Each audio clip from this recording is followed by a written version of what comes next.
the 26th of January, 2026. We do have several hearings, so we will begin our meeting with the Pledge of Allegiance. Julianne, please lead us in the pledge. Could you all rise? To the flag of the United States of America and to the republic for which it stands, one nation, under God, indivisible, with liberty and justice for all.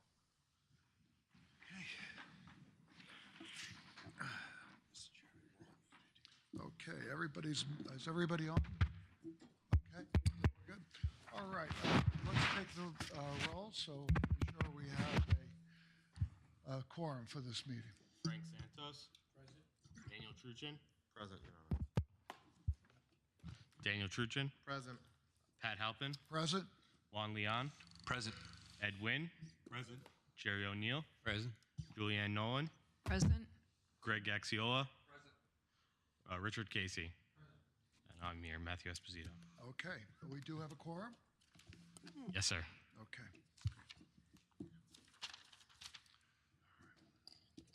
Okay, before we start the public hearing, I'm required to read this statement. The planning board shall have the right to rely on any information that is being presented by the applicant. If any such information is later found to be inaccurate or incorrect, the planning board may determine that any approvals, building permits, or other actions previously granted in connection with the application are null and void.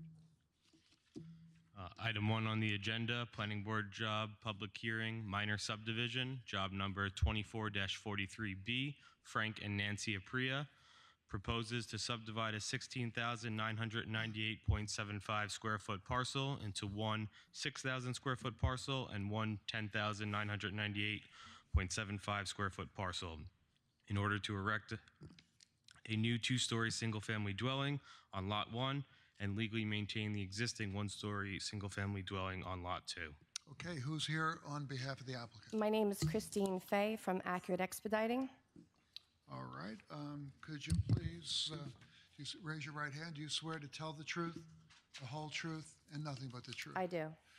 Okay, have you had the opportunity to review the memo Yes, we have. from the Planning Commissioner dated the 21st of January 2026? Yes. Does your client have any conditions, or any issues, anything that they would like to bring to the attention of this board regarding this memorandum? No, they don't. And none of the covenants and restrictions are acceptable to your client? Yes, they are. Okay, all right. Please proceed. Good evening, Mr. Chairman, members of the board. The applicant has reviewed the departmental recommendations to conditions, most of which overlap with the previously granted conditions of the ZBA approval, and agreed to the recommended conditions.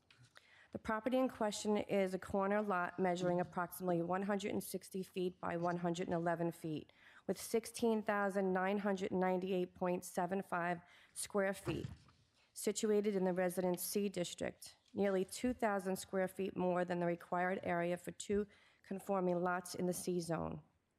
It is only the configuration of the overall lot and the position of the existing house which precluded a subdivision without some area variances. A subdivision without any variance relief can only be achieved by removing and relocating the existing house, whereas the proposed subdivision minimizes the relief required without relocating or removing the existing house. The overall property is part of a larger subdivision that dates back to 1908, when large tracts of land were typically subdivided into small 20-foot wide lots and sold off for development in groups of 2, 3, or 4. Many of these lots were not developed until after the adoption of the zoning code, with the result that the overall character of the now fully developed area consists of single-family homes on a broad array of both conforming and non-conforming size lots. It is clear from the existing development that the overall parcel is comprised of land that was previously subdivided with intent to form two parcels as opposed to one single parcel, and that the proposed subdivision is in character with the existing neighborhood. The variance relief for the existing house merely maintains the same side yard and rear yard setbacks that currently exist, and the neighborhood already has many homes on lots of 60 feet or less. The proposed subdivision does not require setbacks closer than those that are currently maintained for the existing structures, and all minimum setbacks would be maintained for the proposed new house. The ZBA has already issued a negative declaration as lead agency under SECRA and granted the necessary variances, having concluded that there will be no adverse impacts on the environment or to public interests. The proposed subdivision does not require the addition or extension of new streets or adding any utility or sewage lines in the existing streets. Having addressed all the departmental comments, the site plan as revised provides for on-site drainage to contain surface water runoff to the site. We thank you for your time and consideration in this planning board application. Okay, thank you very much. Do any of the board members have any questions regarding this application? No? Okay, we're looking at is that what we're looking at, Matt, a rendering Yes. of the proposed? Okay. And just so I'm clear, you said the variances have already been approved Yes. by the zoning board, is that Yes. correct? Yeah. Okay. Any other questions by any of the board members? No? No? All right. Thank you. Is there anyone from the public that would like to address the board regarding this application? No? Okay. All right. Thank you. So I'm going to request a motion from the board to close the public hearing and to reserve a decision. Let's see. Motion by Dan. Motion. A second by Ed. Second. All in favor? Aye. The hearing is closed. We will reserve our decision, and that means that the public hearing is closed. Are there any issues for us to review? Yeah, the revised plans are currently being reviewed, so we have to leave the record open. Okay, so there are revised plans that have to be reviewed. So we will leave the record open for written comments. For anyone to follow up on the status of the application or to submit additional written comments, you can contact the planning department a number of different ways. In person, planning is located in the west wing of Town Hall. All application documents and plans are available for inspections between the hours of 9 a.m. and 4 p.m. or by phone, 631-957-3103, or via email, planningcomments@townofbablinny.gov. Thank you very much. Have a good night. You're welcome. Get home safely. You too. All right. Call that? Okay. Second public hearing, job number 25-25A, Wyandanch Realty 7, Inc., proposes to demolish an existing structure to construct a freestanding Dunkin' Donuts with drive-through lane and 14 interior seats, along with associated site improvements. Okay, this matter is going to be adjourned and will be re-advertised in accordance with the applicable Town of Babylon law. So I need a motion to adjourn. Motion by Frank, second by Julianne. Second. All in favor? Aye. Okay, this matter is adjourned. Thank you. Third public hearing, site plan review, job number 24-62A, Long Island Mosquito and Tick Control, proposes site work in connection with storage of commercial vehicles. All right, who's here on behalf of the applicant? Good evening, Mr. Chairman, members of the board. Gerard Glass, 72 East Main Street in Babylon. Thank you. Do you want to introduce? Christopher LeBay, Lab Crew Engineering, 460 Hawkins Avenue in Ronkonkoma. Okay, Christopher, let me swear you in. Do you swear to tell the truth, the whole truth, nothing but the truth? I do. All right, please proceed. With us also is Anthony Newsick. I don't anticipate he's going to testify. He's the Director of Operations at the applicant Mosquito Squad. Okay, yeah, I just got a hand signal from him. Thank you. That if we have a question for him, he'll come up. Good night. Good evening, Mr. Chairman, members of the board. I'll be brief. This is the application of Mosquito Squad. This is a pest control company, as you might guess. It's a franchise. They have 5 other locations. This is used as their dispatch location and also for their administrative offices. Okay, hold on. This is the memo? One more. Oh, one more. Hold on for a second, Council. All right, here you go. We're just pulling up the memo. Have you had the opportunity to review this memo from Denise Graziano, the commissioner, dated the 8th of December, 2025, regarding any of the issues, covenants, restrictions, or anything else that's in this memorandum? I have. Are there any issues, any concerns? The only issue is item 17, which we did meet with the town, and I. Hold on, give us a chance This is to pull that in the up. back. Item 17, okay. All right, go ahead. So this is the requirement for automatic sprinklers. Yes, So this use is identical to the previous uses, that being that it is, used for office together with, a permitted industrial use. There is no change being contemplated to the building. I did meet with Morgan Davis, the fire marshal, about this issue, and he agreed. There are other similar applications I've had like this that this one encompasses no change. It requires in your code a 40% change or alteration. The imposition of the sprinkler requirement is something I know that the fire marshal, in all due caution, tries to impose on most applicants. In this case, it would be a financial burden that the applicant could not afford. They are a tenant at this location. And I believe that further conversation with Morgan Davis will reveal that he is waiving that requirement. all right. Well, we will review that with the fire commissioner, so please proceed. So this was a building that was purchased back in February of '24.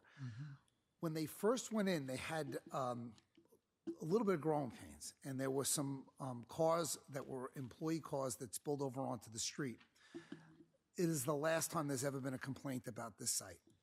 This is a good corporate citizen. They immediately took care of the problem, instructed their employees they could not park on the street, but it did spawn a review by the town based upon what they felt was a change in the use. It's Zone G industry. The building is CO'd as an industrial use. The former use was a company called New York Pump, which was pretty much identical to this. Offices and some outdoor storage. The outdoor storage part of this is what engenders the requirement that we come in for a new site plan. It's a 15,000 square foot parcel, 3,500 square foot warehouse, and a Hold on step for a desk. sec while we catch up with you.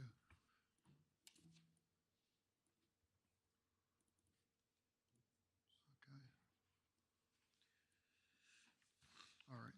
Yeah, There will be variance relief that's required by the zoning board. The outdoor storage is limited to minivans and small pickup trucks that you typically see associated with this type of business that go out and handle service. It is an exchange. We expect it's going to be about 12 vehicles stored on site. I know it's an issue for us to deal with the zoning board on. There are 8 transient spots. The company typically has 2 employees that are on site at any given time. With that being said, I would turn the application over to Chris for what the planning board's charges, and that's what's being done to the site plan. Okay. Sir, once again, state your name and address for the record. Christopher LeBate of Lab Crew Engineering, located at 460 Hawkins Avenue in Ronkonkoma. Okay. I'm just going to read the whole thing. I'm going to repeat some of the stuff. I That's apologize. fine, please. But this project is located in approximately 1/3 acre of an existing 3,500 square foot industrial building that's being used for the pest control business as discussed.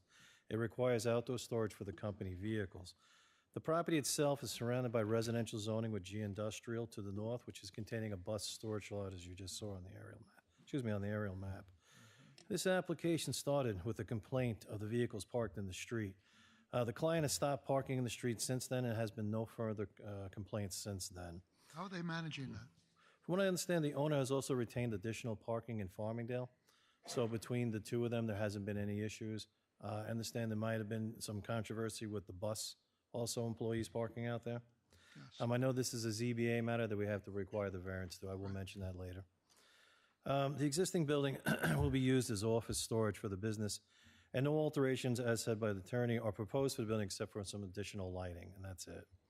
The site improvements required for this project are standard in landscaping, drainage requirements, and road improvements. There will be additional drainage installed consisting of 2 10-by-10 dry wells to meet the town code. The existing driveway was encroaching on the neighbor's property to the south. The driveway will be shrunk by approximately 10 feet, given the 5-foot strip of property back to the adjoining neighbor, with a 5-foot landscape strip on our southerly line, as you can see on the screen there. We are proposing to relocate the existing utility pole in the driveway 15 feet to the north with a new proposed apron design. We are proposing to relocate the existing, we are proposing a bike rack out front with the removal of all the asphalt in front of the building and replacing it with 2 street trees, 2 sweet gums, and grass. The existing asphalt snow strip, part of the existing sidewalk area, will also be replaced with concrete to the highway standards. The dumpster itself in question will be kept indoors except for scheduled pickup times. We've been working with planning staff and traffic engineers to meet the today code requirements, and they've all been addressed by planning pending this town approval. We will also be seeking again from the ZBA a parking variance. We are requiring 15 stalls and providing 8. 3 of these are for the storage of the vehicles, the 13 that we are keeping there, which is kind of a catch-22. It's the same requirement, but plus 3 for that outdoor storage. We feel that this site kind of fell in the cracks and needed to be updated for a long time. Our client, by leasing the property, has stepped up to do so. At this time, I'd like to answer any questions that the board may have on the site. Thank you. Do any of the board members have any questions? Jerry? Aside from the site improvements, the elevation of the building, it's kind of a bold blue. Is there anything proposed for the building itself? No, I believe that's it, honestly. The architect in question did the building. He's not here today with us. He's not with the firm anymore. But from what I understand, the building's staying exactly the same, just some additional lighting. With the exception that we have spoken to the tenant, and they will consider, they will also consider painting and, of course, signage. It's still got New York Pump sign on it because when they ran into this hurdle, they stopped doing any work and just are operating out there sort of under the radar. This is not a retail site. They get all of their business from the internet and telephone calls. So they would change the paint. They would change the color. They would be willing to paint the building. We would like you to. They would. Okay. Are you going to go over and give them the color palette? Okay, well, maybe some of the neighbors might have an idea. Any other questions? So, just in sum. I'm sorry. There's no traffic issues associated with this, no noise, no refuse issues. The chemical storage issues were reviewed with Morgan Davis. We gave him a complete list of everything that's stored there, no health department issues. The use is seasonal to some degree because of the lack of mosquitoes in the cold. It is a broader-based pest control business. It doesn't just do just mosquitoes, but that is the lion's share of it. The hours of operation are not such they interfere with the neighbors. So we're hopeful that with the sprinkler requirement aside and winning the zoning board over, we'll come back at any time if there are any complaints. Thank you, Mr. Chairman. It actually is regarding the fire sprinkler system. Is there currently a system in place? No. There's no system in There is place? Okay. And it's an enormous expense, beyond just the site plan expense for a small business. It's upwards of $75,000 to put a sprinkler system in. So that was where they sort of started. They came to me, I met with Morgan Davis, brought the architect, and felt we were comfortable on waiving that requirement. I think you'll conclude that at the end that is a requirement he's willing to waive. Okay. Thank you. Ed? You stated all of the chemicals are water-based. There's no oil or any other. No, I don't know enough about that. I do know that Morgan Davis has a full array, that it's in compliance with the health department requirements. There's no special requirements related to them. And I do know that there's no flammability issues he was concerned with. Okay, perhaps you could ask the gentleman from the company to answer that question so you get a more precise Are they answer. water-based? Yeah. Hold on. Yeah, would you like me to come up? Yeah, come up. State your name and address. Anthony Nunzig, and the address in question, 61 Commerce Boulevard. Do you swear to tell the truth, the whole truth, nothing but the truth? I do. Okay, Anthony, please proceed. Yeah, so all of our products are non-flammable. They're mostly water-based, and the only one that has any oils in it is our all-natural product that has a mixture of essential oils like cinnamon oil and rosemary oil, thyme oil, things like that. So you can use that instead of the deep stuff. Yeah. Yeah, has all, okay, Frank, hold on. Thank you. They sell it at Macy's for like $20 All right, hold on. Let's stick to the You mentioned the time of operation. What is it? The hours of operation will never exceed 7 to 6, Like, I'm sorry. 7 a.m. to 6 is the widest expanse. There are hours of operation that I think you have contained in your report that we're willing to abide by that. Okay, and you said something about the dumpster being indoors? Yes, that correct? We're going to keep the dumpster indoors. It'll be pushed outside for scheduled times for pickup. Thank you. Any other questions? No? All right. Thank you. Thank you. Is there anyone from the public that would like to address the board regarding this application? Come on up. Have you had a chance to fill out okay, please state your name and address for the record. My name is Linda White, 80 Columbus Boulevard, Amityville, New York. Okay, please proceed. Okay, I'm just finding out about the mosquito company. I inherited a 5-generation home that I've been in since a little kid. My concern is we have children with special needs in the area, elderly people. I'm just finding out that he said mostly water-based. What other chemicals are in there? There's certain essential chemicals that also attract mosquitoes. Now, when this stuff goes airbound, my concern is how would it affect the environment? How would it affect us? Okay? My other concerns are the storage of the vehicles. When the vehicles are going to be stored, we're right on the other side of the fence. Okay, hold on. Let's find your house. Can we go to an aerial? Do we have that? Okay, so where is your house in relation to that number? Is it number 6 or, I'm sorry? 80. 80. Okay, you're right there. Okay. Now, we have the fumes from the bus company. Now we have the fumes that are going to come from the mosquito place. And he's talking about storage. So if he's storing his vehicles there, suppose, what does he do with the chemicals when they dispose of the chemicals? What happens to the chemicals on the drainage system? What happens to the chemicals that go into the ground? Okay, and then they're going to be turning on these vehicles, and we have more fumes. We are a residential community, not a commercial community. And every time you turn around, we go from a welding place that used to be there. Now we're dealing with the mosquito. And I'm quite sure if your family and loved ones are in there, you would feel the same way. You have to breathe in these. I have lung disease. I can't afford to be exposed to all of this. You know, and we have people in our community that are generational homes that could not come tonight because of the snow. So they don't even get a chance to voice their concerns because they can't be here. You know, so on behalf of them, we're trying to speak out on them. Again, this stuff is airbound. What else? There used to be Atomic Oil Company run by Mr. Arvon, who their company was right across the street from this blue building. It was an oil company that used to have their trucks there. They could no longer store their trucks there, so he had to run his company, his office out of his house and store his trucks somewhere else. What gives them the right to come in and just store their trucks?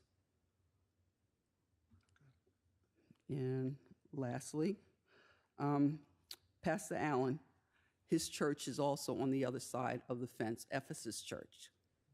He is not able to be here. Where's the church? On Ephesus. Okay. Okay, he's not able to be here because he's stranded in North Carolina, so I'm talking also on his behalf.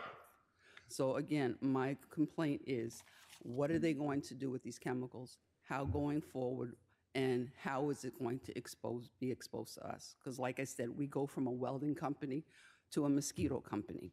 And right in the corner between that blue building and the bus company, there is a power line that's in the ground. It's right there in the corner. I submitted photos of it when I came to complain about the company. And if they have all those chemicals and all those buses and all that, what's going to happen to that power line? We have homes there. That's it. Okay, your questions have been noted for the record, so we will ask them follow up. Is there anyone else from the public that would like to address the board? Okay.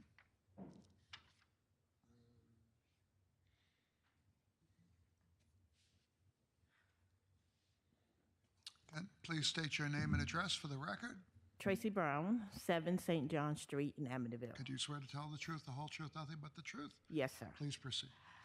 Good evening. My concern is, I don't understand if this is a residential area, why is all of these factories coming in? You got the bus company, You're going to have their company. This is a residential area. We have kids. My mother's 90 years old.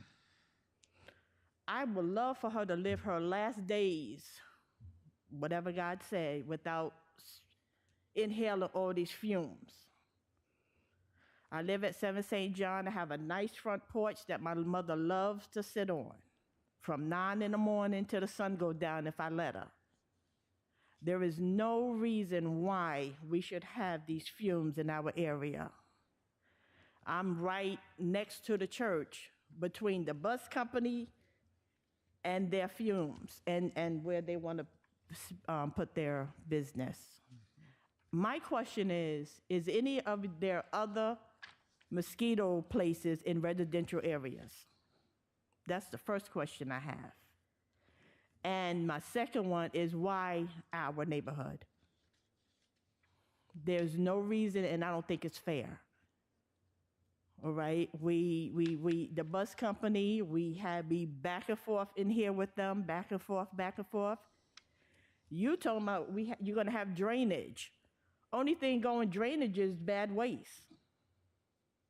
To my understanding, that's what go in drainage, bad waste. And it's not fair because I know even if it's water-based, some water-based, it's going to be a smell, especially in the summertime. It's going to be a smell. Everybody in their right mind know it's going to be a smell when you put bad waste in a drain. Some of it might not even go in the drain. Maybe the drain is too full. Some leaks out. What is going to prevent the smell coming in our area, in our residential area? I've been in that house that I'm living in since 2005. I am not planning on moving nowhere until the Lord say so. And that's the same as my mother. And I don't think it's fair for her to sit here and have to smell the bus company and now this mosquito smell that will be coming. That's all I have. Thank you for listening. Thank you for coming out this evening. All right, hold on. Is there anyone else that would like to address the board regarding this application? Okay. Is there something that you want to add that you didn't say? Yes, I'm sorry. No, if you've already, hold on. Come on up. You can ask the question because it'll be part of the record. But we also have all the other questions. Okay, I'm sorry, Linda White, 80 Columbus Boulevard. Okay. How is this also going to affect our water quality with the drainage? You know, you sit here and you think of all these things, and it's like a constant wheel going on, and we feel threatened. Our livelihoods are threatened, our health is threatened, and like I said, we have kids in the area, we have elderly people in the area, and the more and more this happens, every time we turn around, we're dealing with something else. So not only are we dealing with something that's going to potentially leak into the ground, we're going to be experiencing something that could potentially get into our water. Okay. Okay, thank you. Thank you very much. All right. Is there anyone else who hasn't spoken that would like to address the board? Okay, counsel, why don't you come on up? Mr. Glass, you've heard the concerns So from the nearby residents. Could you address them, please? Certainly. So in terms of the vehicles, they're not diesels. Okay, please get closer to the mic so we have In terms of the vehicles, these are not diesels. These are regular, small minivans and small pickup trucks they use. No chemicals go into the groundwater. No chemicals are going into those drains. Those are water for on-site drainage of rainwater. The zoning's industrial. It's difficult when you marry industrial next to residential, but that's what the zoning here is. What is the history of the zoning? Do you know? As far as I know, it's been zoned industrial for, forever. But I will say this is probably one of the more benign uses that you could propose for this type of facility. I think that, your restrictions prohibit any idling. I can understand being next to the bus terminal, whereas, bus storage facility that would emit odors. And I will say one other thing, just in passing, although it wasn't do you mentioned. object to the no idling requirement? No. Okay, so No, I just no wanna make objection sure at that all. clear. They come and they go. Right. That's the proposal. And like I say, I think at cap, it's going to be 12 vehicles. So 12 vehicles come, go. You know, many uses in this zone are much more intense. I think that this use is probably one of the more benign uses and passive uses for the location. All right, sir, do you want to add something regarding the concerns about the internal drainage, the external drainage? Is there anything that you, Well, no, I was just going to bring the client back up just to Okay, explain that- maybe a little bit better about the chemicals. that would be, As far as the drainage that the woman was concerned about. I'm Obviously, sorry, that's just- you got to speak into the microphone. As And- far and as the speak loudly drainage that so she was everybody worried hears you. about. I'm sorry, go ahead, obviously start from the it's- beginning. I'm sorry. I'd like the client to come up, maybe explain a little bit better how they handle their chemicals and everything. Okay. As far as the drainage that I spoke about, that's just for standard rainwater and stormwater runoff. So as far as the handling of anything coming into the groundwater or seepage or the well water she was concerned about, I'd like the client to come up and just explain a Is little there bit any about it. possibility that anything in storage could end up getting out of the building and into the rainwater? Well, we feel it's not going to, but I'd like the client to explain a little bit. So. Okay, fine, that'd be fine. Sir, again, state your name. Yep, Anthony Nunzig at the aforementioned 61 Commerce Boulevard. Yeah, so our products are kept inside of a chemical cage inside of the warehouse. They're kept in 1 gallon bottles. The guys come in, we stagger their start times from 7 to 8 a.m. They come in, they grab their route for the day, they grab their product, it goes in the toolbox on their Chevy's Colorado, and then they head out on their route. So, hold on, take a little, just walk us through the Sure. containers. They're not mixing, are they mixing them? By the way, you describe exactly Nope. what happens. So the trucks themselves have between 50-gallon and 100-gallon water tanks on them, which is strictly just water. They also have locked toolboxes on the back of the trucks. So the guys come in the morning, they grab their bottles of product. It's just straight product. It's not mixed. It's just That's a concentrate. Yep, a concentrate bottle, yep. And it goes in their toolbox, they grab their route, and they head out on their route, and they hand mix the products into their backpack blowers at the client's properties, depending on how large the property is, how much they think they're gonna need. Do you got any questions, Ed? There's no mixing on site, Nope, no mixing on site. none whatsoever? Nope, Okay, so you don't have any waste on site? nope. Yeah, and all of our, so the products come in big 50-gallon drums.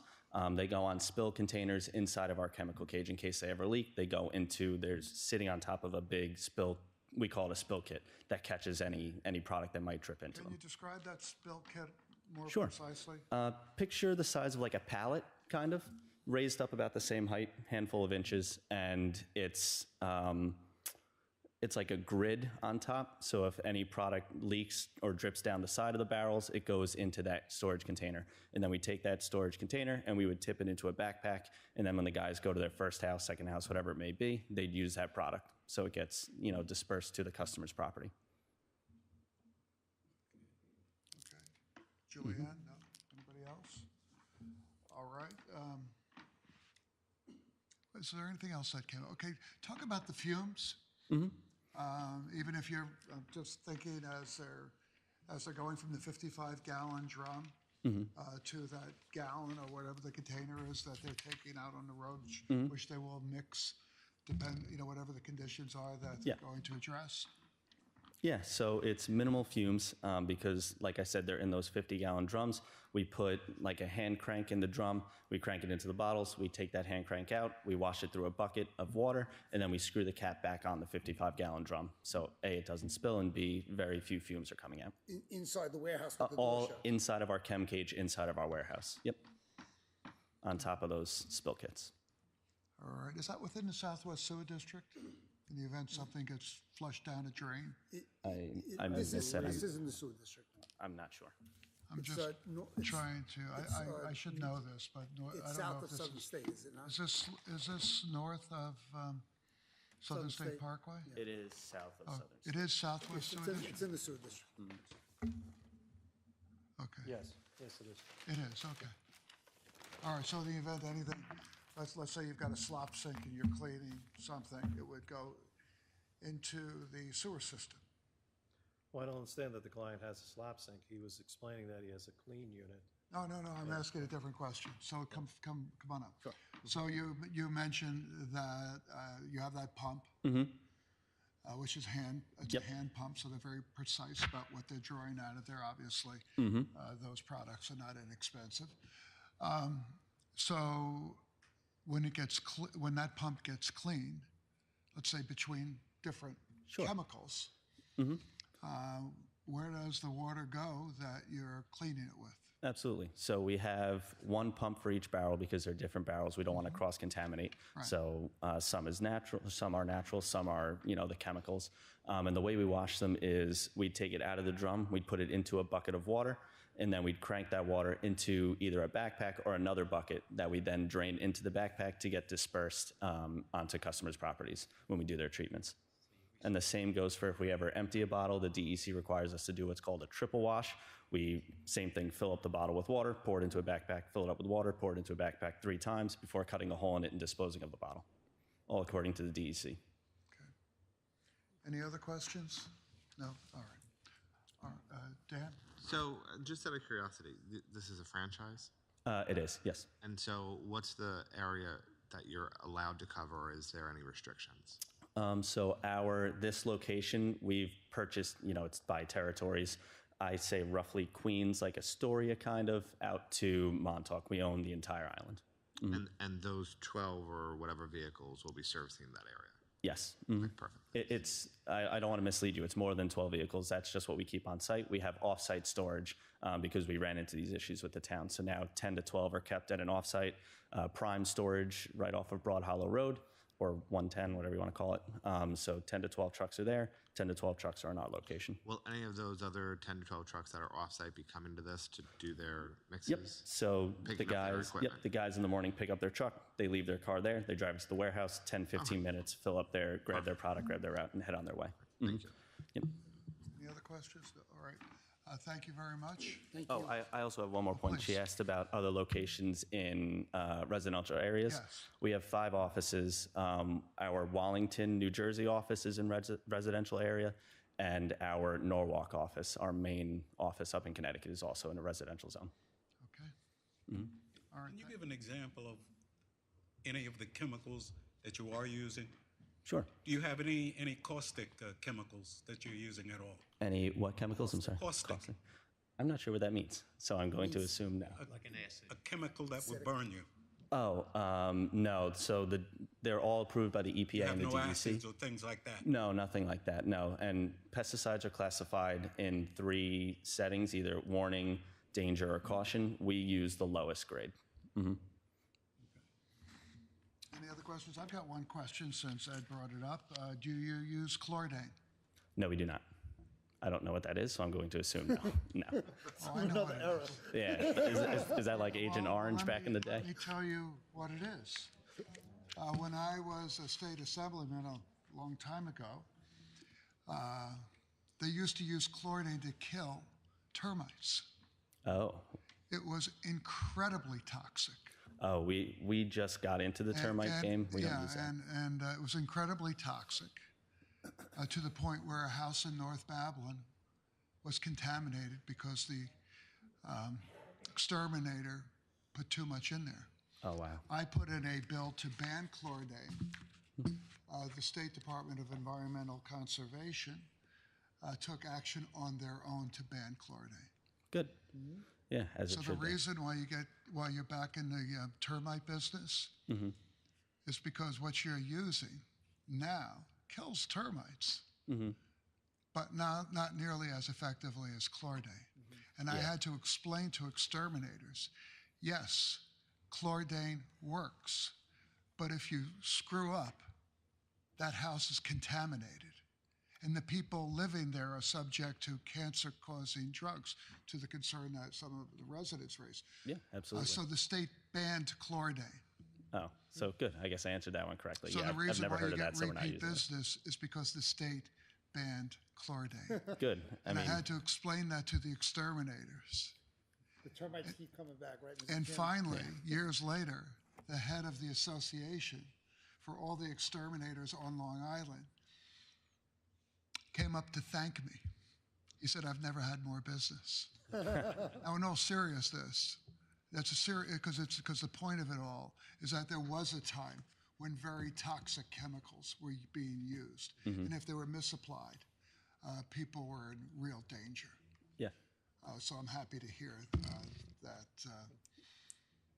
the state continues to enforce chlordane, because if you had it there, you'd be in big trouble. Yeah, no, absolutely not. Anyway, all right, thank you very much. Yeah, a little, of course. A Thank little you. lesson in history. Good night. Okay. All right. Okay. So there is no one else who would like to. I'm sorry. Did you address the board already? We're finished with the public portion. But thank you very much. We'll be happy to. Thank you for coming up. And we're going to get written responses to your questions. All right. So I need a motion now to close the hearing and to reserve decision. Motion by Ed. Close and reserve? Okay. Second by Juan. Second. All in favor? Aye. The hearing is now closed, and we've reserved decision. The decision is reserved in order for us to review the feedback that we've received this evening and any open site plan issues, and it will remain open for written comments. So to follow up on the status of the application or to submit additional written comments, you can contact the planning department in a number of different ways. In person, planning is located in the West Wing. All of the application documents and plans are available for inspections between the hours of 9 a.m. and 4 p.m. or by phone, 631-957-3103, or via email, planningcomments@townofbabylonny.gov. Thank you very much. Thank you. Thank you. See, I had to dig down deep in helping. Next up, we have an informational hearing, Planning Board Job Number 25-47L, Mystique Enterprises, proposes to adjust the property line 25 feet to the south in order to create two conforming 75 by 100-foot lots and erect a two-story single-family dwelling on each lot. All right, who's here on behalf of the applicant? Good evening. My name is Carlos Munoz from Todd O'Connell Architects. Okay, do you swear to tell the truth, the whole truth, and nothing but the truth? Yes, I do. Okay, please proceed. So, Mystique Enterprise, they own. Hold on. Are you feel bound by that code, or are you okay? I'm okay. Okay, go ahead. I'm cozy. Okay, you're a big It was pretty guy. cold outside. All right, hold on. Before you start, as you know, the Planning Commission submitted a memorandum regarding this application. Yes. Have you had the opportunity to review that with your client? Are there any issues, any concerns, anything that you would like to bring to the attention of the board regarding that memorandum? No issues. Okay. And, Okay. and no concerns about any of the covenants and restrictions? No. Okay, please proceed. So the owner owns two lots on 29th Street. One of the lots is 50 by 100, and the other one is 100 by 100. We're proposing to move the property line between the two lots to be able to, one, comply with the zoning requirement in that area, Res C, 7,500 square foot lots for a resident to be developed. By moving it 25 feet, we get exactly two 75 by 100 lots. By the second case that you guys had, I guess it makes sense that they had these properties sold at parcels of 25-foot sections. I'm guessing somebody bought two parcels, then there were three parcels, and now it makes sense based on that history. We'll be going back and forth with the town of Babylon regarding some comments from the building department back in October 21, engineering, environmental, fire prevention. We have answered all those comments, and now they seem to be satisfied with the responses. We had to change the houses because at one point there were identical homes just mirrored, but now we changed the floor plans to be different. So let's look at each house. Sure. All right, describe what we're looking at. You see it up above us? Yes. So that one is, say lot one. So it's 2,300 square foot house with a one car garage. Just small portico entrance, typical for the area. There's only four bedrooms. It's a 4-bedroom house with a living room, family room, and a dining room. It's an unfinished basement. It's under a 30-foot height requirement. There's no variance required for any of the two houses that we're proposing. And again, typical for the area. Vinyl siding, asphalt shingles, whatever matches the area. Nothing too above, that doesn't belong in the area. Okay, now let's go to the next house. Similar as far as the program as the first house, just the colors are a little different. We try to play around with the designs a little different just to make sure that they are different from the other You know one. what that's about? We don't want houses to look like Levittown. I know. Where everything was the same, cookie cutter, Yes, cookie cutter. no, but now cookie Levittown cutter. is changing completely And now. I grew up in a part of Babylon town that once had a farm that they turned it into a Levittown type Yeah, house. yeah. But on the other hand, if you go there now, those houses are selling for $500,000. That was a long time. Yes, yeah. Okay, so please But same program, 4 bedrooms, living room, dining room, family room, but the what do you call it? The layout is a little different from the other one. There's really not so much you can do with a 2,300 square foot house, but we think we changed it enough so they look different enough. Not only mirror them, but also change the facade, the way it looks.